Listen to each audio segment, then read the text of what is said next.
안녕하세요, 제이크입니다. 반갑습니다.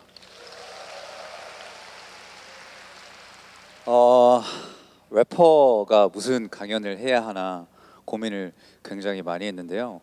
그 전에 제가 생각을 해봤어요. 내가 무슨 옷을 입어야 할까. 근데 이렇게 세바시 역사상 가장 찌청을 입고 나온 거는 제가 처음이 아닐까 싶은데 그래도 가장 나다운 모습으로 서자 해서 이렇게 편하게 입었습니다. 양해 말씀 부탁드리고요. 네. 제가 무슨 말씀을 드릴까 고민을 좀 해보다가 제가 직업으로서의 래퍼로 10년 이상을 살아왔어요. 그 동안 제가 느낀 점들과 그리고 여러분들께 전달드리고 싶은 메시지가 있어서 이렇게 서게 되었습니다. 여러분들 래퍼 하면은 인식이 어떤 거 떠오르세요? 한번 손 들고 얘기해 봐줄 수 있어요? 뭐가 떠올라요? 랩? 래퍼는 당연히 랩을 하지. 그리고 또 뭐가 생각나세요? 자유로운 영혼. 또 스웩? 래퍼 하면 요즘 TV에 많이 나오죠. 모끼군. 네, 모끼군. 네, 실명을 거론하면 안 되니까. 모끼군의 비싼 차, 펜트하우스 이런 것들 굉장히 유명하죠. 롤렉스 막 5개씩 집에 있어야 되고. 저는 전자시계를 찾는데 저는 사실 그렇게 부유한 래퍼는 아닙니다. 제가 이렇게 얘기를 하면 몇몇 분들은 왜 나름 유명한 사람인데 왜 부유하지 않은 삶을 살고 있지? 선택을 했나? 무소유인가? 전혀 그렇지 않고요. 저도 굉장히 부자가 되고 싶은 사람 중에 하나지만 살다 보니까 생각처럼 풀리지 않을 때가 더 많더라고요. 그래서 제가 음반을 만들어 오면서 겪었던 이야기들 그리고 그 안에서 제 가정사에서 느꼈던 바들을 좀 이야기들 해드리고 싶어서 이렇게 자리에 서게 되었습니다. 제가 20살 때쯤이었어요. 아버지께서 행방불명이 되셨어요. 누구나 다 조금씩은 가정사가 있지만 전 특이하게 행방불명이 되셔서 웃으면서 얘기하면 굉장히 어색한데 진지하게 이야기를 하면 또 너무 분위기가 쌓여지더라고요. 금전적인 문제로 아버지께서 행방불명이 되셔서 아직도 찾지 못하고 계세요. 그리고 27살 때쯤에는 어머니께서 돌아가셨어요. 불행히도 스스로 선택을 하셨고요. 그렇게 살면서 사실은 가정도 그렇게 부유하거나 그렇게 살지는 않았어요. 그랬기 때문에 아르바이트를 굉장히 많이 했었어야 했고요. 27살 어머니가 돌아가셨을 27살 때쯤에는 저 친구들도 이제 다 같이 저와 같이 음악을 시작했던 지금은 유명한 뭐 디플로라든지 뭐 쌈디라든지 이런 친구들이 같은 세대로 음악을 시작을 했을 때였었어요. 근데 그때 당시에 제 별명이 뭐였는지 아세요? 제 별명은 알바몬이었어요. 아르바이트를 너무 많이 해서 어쩔 수가 없더라고요. 래퍼면은 멋이 있어야 되는데 멋있는 옷 막 이런 이런 거 알바해서 저도 열심히 돈 벌어서 사는 거예요. 돈이 많아서 사는 게 아니라 멋있어 보이고 싶으니까 아르바이트를 해서 새 신발도 사고 그리고 음악을 만들려면 생각보다 돈이 굉장히 많이 들어요. 여러분들이 아실지 모르겠지만 한 곡의 곡을 싱글을 발표를 하는데 어느 정도가 들 거라고 생각하세요? 예, 최소한 아무리 안 들어도 단 한 곡의 곡을 발매를 하려면 최소한 200만 원에서 300만 원 정도의 돈이 필요해요. 그것도 굉장히 낮은 가격으로요. 원래는 더 많이 드는데 그래서 아르바이트를 할 수밖에 없었던 그런 시절이었어요. 아르바이트를 하면서 에피소드가 하나 있는데 제가 굉장히 많은 알바를 했었거든요. 닭갈비집에서 불판도 닦아보고 PC방에서 또 아르바이트도 해보고 공장에서 일도 해보고 인형탈 아르바이트를 한 적이 있어요. 저는 되게 재밌겠다라고 느껴서 했는데 현실은 전혀 그렇지 않더라고요. 저는 그때 무슨 인형탈을 썼냐면 스펀지밥 인형탈을 썼어요. 스펀지밥 인형탈 노랑 타이즈 입고 불행히도 바지는 타이즈를 주더라고요. 보통 이렇게 부직포로 된 걸 줄 알았는데 살이 살짝 비쳐서 좀 창피했던 그런 기억이 있어요. 스펀지밥으로 의무를 다 하고 있을 때 제가 이렇게 아르바이트라는 행사장에 유명한 래퍼분들이 친구들하고 이렇게 놀러 온 날이 있었어요. 놀러 와서 야 우리 저 스펀지밥하고 사진 찍자 와 하고 이제 몰려오는 거야. 나도 래퍼인데 그 순간만큼은 스펀지밥이니까 이제 맞아줬죠. 반갑게. 보통 이제 아이들하고 사진을 찍어주기 때문에 되게 귀여운 포즈를 취한단 말이에요. 막 이렇게 와 막 이런 포즈 취하는데 그 안에 있으면 내가 아닌 게 돼요. 내가 진짜 스펀지밥처럼 느껴지고 막 그렇게 되는데 그때 장난기가 발동해서 포즈를 하나 둘 셋 이런 포즈를 이렇게 스웩 있게 포즈를 취해줬더니 흠칫 놀라면서 이렇게 안에 누가 있는지 계속 확인하려고 하더라고요. 나도 래퍼인데 이제 거절을 하고 겨우겨우 돌려보냈던 그런 우픈 사연도 있고요. 그리고 공장에서 아르바이트를 할 때는 지방으로 내려갔었어야 했어요. 그래서 제가 월요일부터 일을 한다 치면 일요일 날 미리 내려가야 하잖아요. 그래서 미리 내려갔었는데 생각을 해보니까 잠을 어디서 자지?를 생각을 안 하고 내려간 거야. 그래서 제 주머니에는 5천 원밖에 없고 어떡하지? 하다가 어쩔 수 없이 출근은 해야 되니까 그 공장 바로 앞에 길에서 신문지를 깔고 어쩔 수 없이 밤을 지샜던 그런 기억도 있어요. 굉장히 궁상맞은 일이죠. 사람들이 물어보더라고요. 너는 불안하지 않니? 너가 직업도 없이 그렇게 래퍼는 너무 막연하지 않아? 그걸로 어떻게 먹고 살 수 있겠어? 근데 제가 이 삶을 택했던 이유 중에 가장 큰 건 어머니의 그 죽음에서 느낀 바가 커서 그것을 택했어요. 제일 크게 느낀 게 뭐였냐면 어머니가 사실 갑작스럽게 마음 아프게도 되게 갑작스럽게 돌아가셨는데 그러고 나서 바로 느꼈던 게 어쩌면은 나도 내일 이 세상을 떠날 수 있구나. 이것을 되게 많이 느꼈어요. 어쩌면 갑자기 나도 큰 병에 걸릴 수도 있고 사고가 날 수도 있고 생각보다 인생이 짧구나라는 걸 느꼈어요. 내가 살면서 할 수 있는 일이 만약에 100가지가 있다면 그 중에 50가지도 못하고 세상을 떠날 텐데 내가 진짜 하고 싶은 거 한 가지 정도는 내가 눈을 감는 그 침대에 누웠을 때 세상을 떠나기 직전에 나는 그걸 하면서 충분히 했어 라고 느낄 만큼만 하자라는 마음이었어요. 이것으로 끝을 보자, 뭐 내가 슈퍼스타가 될 거야 이런 마음이 아니었어요.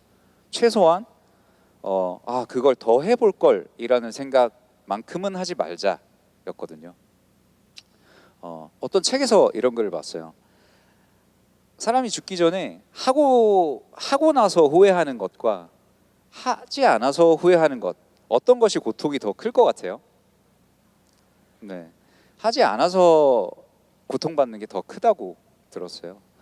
그만큼 경험이라는 건 굉장히 중요한 것 같아요. 저는 얼마 전에 정규 앨범을 하나 발표를 했어요. 요즘은 싱글 시대잖아요, 그죠? 한 곡만 유명해지기도 힘든 시대에 11곡이라는 곡으로 앨범을 냈고요.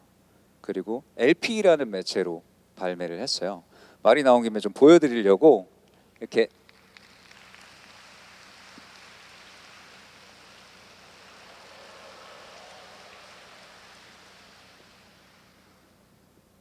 예쁘죠? 네, 소비자가 33,000원이고요. 네, 이 사실 요즘 많이 사용하는 매체는 아니에요. 근데 이거를 해야만 하는 이유가 저는 뭐였을까요? 진짜 단순했어요. 이걸 안 하면 후회할 것 같아서. 네, 내가 죽기 전에 정말 후회할 것 같은 거예요. 주변에 만류도 굉장히 많았어요. 요즘은 CD도 안 사는데 누가 LP를 사겠어. 특히 요즘 유명한 래퍼 친구 중에 디플로우라는 친구가 있는데 그 친구가 야 이거는 너무 리스크가 크니 한 번 더 생각을 해봐라. 계속 들고 있으니까 너무 장사꾼 같네요. 네. 해봐라. 그래서 주변에 만류가 굉장히 많았는데도 이거를 했던 이유는 내가 하고 싶잖아. 하고 싶고 이거를 내가 후회할 것 같다면은 지르는 게 낫지 않을까? 요즘 뭐 지름신 이런 얘기도 많잖아요. 그래서 이 앨범으로 어떻게 됐을 것 같아요? 많이 팔았을 것 같아요? 예, 완전 망했죠. 폭망이라고 하죠, 요즘 말로. 폭망을 했어요. 그래서 개인 빚으로 3천만 원 정도의 빚을 지게 되고, 그리고 뭐 그렇게 부유하지 않은 삶, 더 부유하지 않게 살고 있는데, 그럼에도 저는 전혀 후회를 하지 않아요. 너무나 자랑스러운 앨범이고, 그리고 저의 이야기가 굉장히 많이 녹아 있어요. 여러분들 시간 되시면 홍보하는 게 아니라 정말 꼭 한번 들어봐 주셨으면 좋겠어요.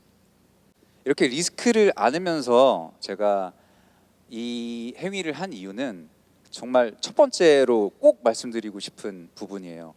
사람은 다 육체가 있고 영혼이라는 게 존재하잖아요. 영혼은 눈에 보이지 않지만, 근데 그 영혼이 포만감을 느끼는 일을 했으면 좋겠다라는 생각을 했어요. 내 영혼이 포만감을 느낀다면 우리가 물질적으로 부유하지 않더라도 조금의 어떤 소확행이란 말 많이 하죠. 저는 그런 행복을 되게 많이 느꼈어요. 되게 오랜만에 이 LP라는 것을 기다리면서, LP가 한국에서는 제작이 안 돼서 체코로 보내서 받는 기간이 6개월이었어요. 그 6개월 동안 엄청 설레고 되게 오랜만에 설레고 그런 시간을 보냈었는데, 여러분들한테도 꼭 드리고 싶은 말씀이에요. 영혼의 포만감을 느끼는 일들, 그것이 아주 사소한 것일지라도 조금씩 조금씩 찾아서 해보신다면 굉장히 뜻깊지 않을까 하는 생각을 해요. 우리가 아무리 소확행을 주장하며 살더라도 자본주의 사회에 살고 있어요, 그죠? 그래서 누구나 다 부자가 되고 싶은 건 사실인데, 저는 그런 생각이 들더라고요. 누구나 원하는 화려한 삶, TV에 나오는 뭐 10억 대박 뭐 장사, 뭐 대박이 난 서민갑부, 이런 것들 굉장히 많잖아요. 근데 잘 생각을 해보면 그런 것들은 정말 상위 2%? 어쩌면 0.2%일 수도 있어요. 그런 행복한 것들만 TV에서 비춰주다 보면 상대적으로 박탈감을 굉장히 많이 느끼게 될 거라고 생각을 해요. 그래서 제가 느낀 게 뭐였냐면, 이 나머지 98%의 인생의 의미는 무엇인가? 우리가 여기 앉아 있는 사람들은 사실상 나머지 98% 안에 속할 확률이 훨씬 높은데, 돈을 벌지 못하는 사람들, 그런 사람들은, 그러니까 우리는 가치가 없는 삶인가요? 가치가 없나요? 아니죠. 각자 나름의 다들 가치가 있다고 생각을 해요. 아까 제 그 강연 제목 중에 돈이 중요하지 않은 삶을 사는 법을 타이틀로 내세웠잖아요. 그런 것은 없습니다, 사실은. 전혀 없어요. 하지만 돈이 중요하지 않은 것처럼 사는 게 되게 중요한 것 같아요. 내가 어떤 일을 쫓고 내가 원하는 것을 쫓아가면서 그것을 성취하는 것에 포커스를 맞춘다면은 행복이라는 것이 내 손에 쥐어질 거라고 여러분들께 확신을 드릴 수 있어요. 요즘은 청소년들 사이에서 힙합이 굉장히 유행인 걸로 알고 있어요. 래퍼가 되게 꾸민 친구들도 많고, 그래서 청소년분들께 당부하고 싶은 말씀이 하나 있는데요. TV에서 나오는 것들, TV에서 화려하게 비춰지는 것들은 거의가 가짜예요. 거의가 꾸며진 것들이고 과장된 것들이라는 걸 절대 잊으시면 안 돼요. 래퍼들이 돈 자랑을 하고 스웩 뭐 이렇게 하는 이유는 거기에 초점을 맞추지 마시고, 걔네들이 난 이렇게 이뤄냈어, 나는 내가 너무 자랑스러워, 나의 성취를 봐줘, 이거거든요. 근데 우린 그것을 까먹어요. 그래서 우리는 그 성취에 집중을 해서 우리도 살면서 내가 원하는 것, 나한테 어울리는 옷이 뭐지? 어울리는 헤어스타일이 뭐지? 이런 자잘한 것들을 찾아서 내가 거울 안에 나를 마음에 들게 바꿔간다면 얼마나 나은 삶이 될까 하는 생각을 해봤어요. 제일 많이 듣는 질문 중에 힙합이 뭔가요? 라는 질문을 되게 많이 해요. 여러분들도 혹시 궁금하신가요? 힙합은 그냥 힙합이에요. 사실 굉장히 오그라드는 질문인데, 제가 그래서 생각한 힙합은 내 안에 이고를 발견하고 나다운 방식으로 내뿜는 것이라고 생각을 해요. 그게 뭐 패션이 됐건 스타일이 됐건 요리가 됐건 뭐 공부가 되었건 운동이 되었건 나만의 방식으로 내뿜는 게 굉장히 중요하다고 생각을 합니다. 우리는 어쩌면 98% 안에 드는 평범한 사람들일지 모르지만, 우리도 각자 우리만의 멋이 있고 각자만의 다들 드라마가 있다고 저는 확신해요. 그죠? 네, 제가 드리고 싶은 말씀은 이거예요. 너무 화려함에 끌려다니지 마시고 거기에 눈을 옮기지 마시고 저한테 스스로한테 눈을 가지고 와서 내가 진짜 원하는 것이 무엇인지를 찾아서 조금씩 나간다면은 거울 안에 내 모습이 내가 봐도 쿨한데 라고 느껴지지 않을까 하는 생각을 합니다. 네, 제가 준비한 강연은 여기까지였고요. 마지막으로 제가 앨범 수록곡 중에 가사가 꼭 들려드리고 싶은 가사가 있어서 한 곡을 가지고 왔어요. 네, 그걸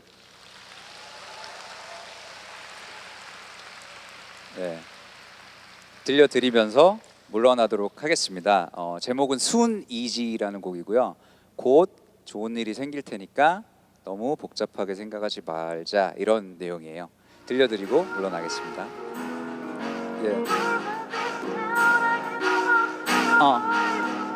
예민해지는 일이 많아지는 것 같아. 네가 없으니 짧다면 짧은 시간 동안 너무 많은 일 생겼어. 괴롭기도 기분 처지는 날엔 고양이들이 날 위로해. 너도 알지 크리스마스가 지났고 계절이 두터워지네. 넌 어떻게 지내? 일기장에서도 뜸해진 기분 좋은 일이. 비싼 신발을 샀어. 설레지 않아도 괜찮은 거지 나. 우리 같이 넘긴 달력들이 많아. 비교했었지 잘 나가는 애들과 얼마나 내가 초라해 보이는지에 대해 베개와 얘기를 나누면서 자존심을 내세우길 반복했어. 아닌 척 해봐도 나를 받아들이는 것만큼 멋진 일이 없더라고. 우린 있는 그대로도 아름다운 자식들이니까. 그래도 우리 나이 먹어도 늘 어린이야. 너무 낙담하지 마 bro. 하루 이틀도 아니잖아 그냥가 앞으로. 이런 말 함부로 안 하는 거 잘 알지. 넌 잘 될 거라고 임마. 터져 막 광화문에 켜진 수많은 촛불이 말해주는 것 같아. 우린 잘하고 있는 거라고. 희망을 끄지 말라고. Soon easy. 손 들어주세요. 좋은 일이 생길 거야 우리. Soon easy. 기다린 만큼 너는 빛날 거야. 뭐라고요? Soon easy. 한 번 더. Soon easy. Soon easy. 좋은 일이 곧 생길 거라고. 좋은 일이 곧. 감사합니다.